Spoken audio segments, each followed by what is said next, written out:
एक बड़े बदलाव के अवसर को लेकर शनिदेव वक्री होने जा रहे हैं तुला राशि के जीवन में।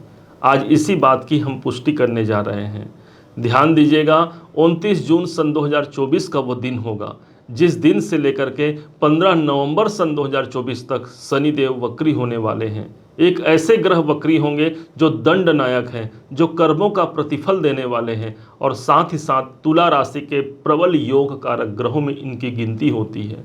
क्योंकि तुला राशि के लिए चतुर्थेश भी हैं और पंचमेश भी होते हैं, और इसलिए इनका सर्वाधिक प्रभाव जो मिलेगा आपके अपने राशि तुला पर सबसे ज़्यादा मिलने की उम्मीद ही यहाँ पर लगाई जा सकती है। कौन कौन से परिणाम मिलेंगे इस बात को हम समझेंगे। इसके पहले आपको बता दें कि जिस दिन ये शनिदेव वक्री होंगे वो समय होगा आषाढ़ के कृष्ण पक्ष की अष्टमी तिथि होगी। दिन होगा शनिवार का दिन, और साथ में शनि एक ऐसे ग्रह हैं जो अर्धरात्रि को ही प्रदर्शित करते हैं, अर्थात रात्रि का समय ही शनिदेव का अपना समय होता है। और इस हिसाब से इन तीनों का जो कॉम्बिनेशन मिल रहा है उस बात की पुष्टि करता है कि कुछ बड़े बदलाव को लेकर के शनिदेव का आगमन हो रहा है इस वक्री अवस्था पर। 4 महीने 17 दिनों का ये समय होगा, और इस दरमियान कर डालिए वो काम जो आपको करना है। कर डालिए अपने कैरियर से जुड़ा हुआ कार्य जो आपके अधूरे रह गए हैं, और इसे अधूरेपन को पूर्ण करने के लिए शनिदेव वक्री हो रहे हैं। ठीक पंचम भाव पर ये वक्री अवस्था में आने वाले हैं। पंचम भाव वो स्थान होंगे जहां पर वक्री आएंगे, अर्थात इनका फोकस, इनका प्रभाव और अधिक मजबूती से मिलेगा। चूंकि आपके योग कारक हैं, और इस कारण से पंचम भाव के सभी पॉजिटिव परिणाम मिलेंगे, जैसे कि मेरे लाभ में वृद्धि होना, एक मेरे अंदर मेरे ज्ञान की वृद्धि होना, एक नई अनुभूति को आप प्राप्त कर सकते हैं इस समय पर, एक नया टैलेंट, एक नया ज्ञान आपके अंदर इस बात की पुष्टि करता है कि वो बढ़ करके आपके कर्म क्षेत्र में आपको बहुत अधिक ऊंचाइयों तक पहुंचा सकते हैं। क्योंकि पंचम भाव मेरे शिक्षा का होता है, तो जो विद्यार्थीगण हैं शिक्षा प्राप्त कर रहे हैं, ये एक ऐसा समय होगा उनकी शिक्षाओं में उन्हें मजबूती प्राप्त होगी।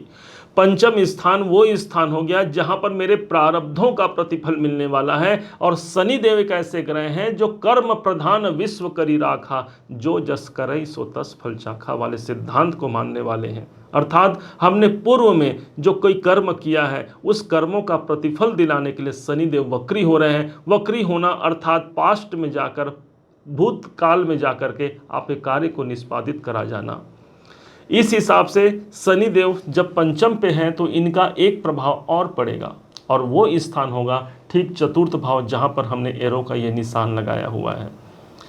जब ग्रह वक्री होंगे तो चतुर्थ भाव का प्रतिफल देंगे, इसलिए प्रॉपर्टी से जुड़े हुए कोई कार्य आपके बन सकते हैं। देख लीजिएगा, आप में से बहुत से लोग ऐसे होंगे जिनके प्रॉपर्टी से जुड़े हुए कार्य संपन्न होंगे। कोई जमीन खरीद सकते हैं, कोई प्रॉपर्टी बना सकते हैं। इस समय पर अपनी माता जी से आप जुड़ सकते हैं। ये एक ऐसा समय होगा जो अपने परिवार के लिए मैं बेहतर कर पाता हूँ। एक ऐसा समय होगा जो अपने कुटुंब की खुशहाली के लिए मैं प्रयास कर पाता हूँ, और उस पर मुझे सफलता मिलती है। यही शनिदेव का शुभ परिणाम होगा जो तुला राशि के लिए सर्वाधिक महत्वपूर्ण होता है। चूंकि ज्योतिष शास्त्र में एक मान्यता है कि कोई ग्रह अपने नक्षत्रों का प्रतिफल देता है, और इसी समय पर विशेष तौर पर जब शनि वक्री अवस्था पे होंगे तो अपने नक्षत्रों के अधीन होकर के हमें रिजल्ट प्रदान करेंगे। कृष्णमूर्ति ज्योतिष पद्धति के अनुसार कोई ग्रह अपने नक्षत्र उप नक्षत्र का फल प्रदान करता है, और इस समय पर शनि पूर्वा भाद्रपद नक्षत्र पर चल रहे हैं, जिनके स्वामी बनते हैं स्वयं देवगुरु बृहस्पति। बृहस्पति को हमने जाना है कि ये अष्टम भाव पर हमारे समाहित है। 1 मई को इनका आगमन हो चुका है, अर्थात अष्टम भाव के हमको परिणाम प्राप्त होंगे। जिस भाव के ये मालिक हैं, अर्थात ये छठे भाव के स्वामी हैं, छठे भाव के हमको परिणाम भी इस समय पर प्राप्त होंगे। कुछ रुकावटें आ सकती हैं आपके कार्य की संपन्नता के लिए, लेकिन आपको विचलित नहीं होना है उन रुकावटों से, क्योंकि चरे मेती इसी का नाम जीवन है। यदि जो व्यक्ति रुकता नहीं, अपने कार्य पर, अपना लगन पर, अपने फोकस लगा करके बैठे हैं, तो शनिदेव चतुर्थ भाव पर इनका प्रभाव पड़ रहा है। स्वयं त्रिकोण के मालिक होकर के त्रिकोण भाव पर वक्री हो रहे हैं। इस समय पर हमारे मन के अनुकूल कार्य सिद्ध होगा। बस यदि कोई रुकावट, कोई परेशानी आए भी तो उसका सामना करते हुए हमें आगे बढ़ना है। यही इनका सबसे ज़्यादा शुभ प्रभाव हो जाएगा। गुरु का प्रतिफल देंगे। अर्थात आपको पता है कि यहाँ पर से शनिदेव अब इनकी जहाँ पर दृष्टि पड़ रही है वो स्थान सबसे महत्वपूर्ण हो जाएगा। और इस हिसाब से तुला राशि के लिए जो सबसे महत्वपूर्ण स्थान होता है वो इनके धन का स्थान हो जाएगा, क्योंकि शनि की 10वीं दृष्टि पड़ेगी धन भाव पर, और साथ ही साथ देव गुरु बृहस्पति जिसके नक्षत्र पर शनिदेव हैं उनकी 7वीं दृष्टि पड़ेगी धन भाव पर। और इसलिए हमने कहा कि आर्थिक कार्य इस समय पर संपन्न होंगे। कोई पैसे की व्यवस्था नहीं हो पा रही है किसी कार्य को आगे बढ़ाने के लिए, वो धन की वृद्धि हो सकती है, उस धन की हमें प्राप्ति हो सकती है, पैसे की वृद्धि हो सकती है। ये द्वितीय भाव है ना, इस समय पर बैंकों से आपका कनेक्शन बढ़ बैठ सकता है। कोई कार्य है आपके बैंकों से जुड़ा हुआ, उस कार्य को आप संपन्न करा सकते हैं। दूसरा भाव मेरे बैंक बैलेंस का होता है। संचित जमा पूंजी के लिए ये समय आपके लिए अनुकूल होगा, क्योंकि गुरु की दृष्टि और साथ ही साथ शनि के वक्रत्व की दृष्टि धन भाव पर पड़ना कोई आम नहीं होगा, विशेष खास होगा। इसलिए चतुर्थ भाव मेरे शांति का होता है। यदि मानसिक अशांतियों से आप पीड़ित हैं, कोई मानसिक अशांति लगातार है जो साथ में चल रहा है, क्योंकि जनवरी सन 2023 से शनिदेव आपके ठीक पंचम भाव पर आए हैं और इसको लेकर के भी मान लीजिए मानसिक अशांति का सामना करना पड़ रहा है, तो ये एक वक्रत्व अवस्था में आकर हमें शांति प्रदान कर पाएंगे, क्योंकि चतुर्थ भाव हमारे शांति का स्थान होता है। मुझे वो शांति प्राप्त हो पाएगी जिस कार्य से मुझे यदि परेशानी है, जिस कार्य में मुझे बाधाओं का सामना करना पड़ रहा है, यदि वो कार्य संपन्न हो गए, अर्थात मेरे मन में वो शांति आ गई, चाहे वो कार्य क्षेत्र हो, आपके पारिवारिक, आर्थिक या फिर सामाजिक कोई कार्य हो, उस कार्य में शांति की अनुभूति आपको प्राप्त होगी। ये एक विशेष प्रभाव हो गया तुला राशि के जीवन में।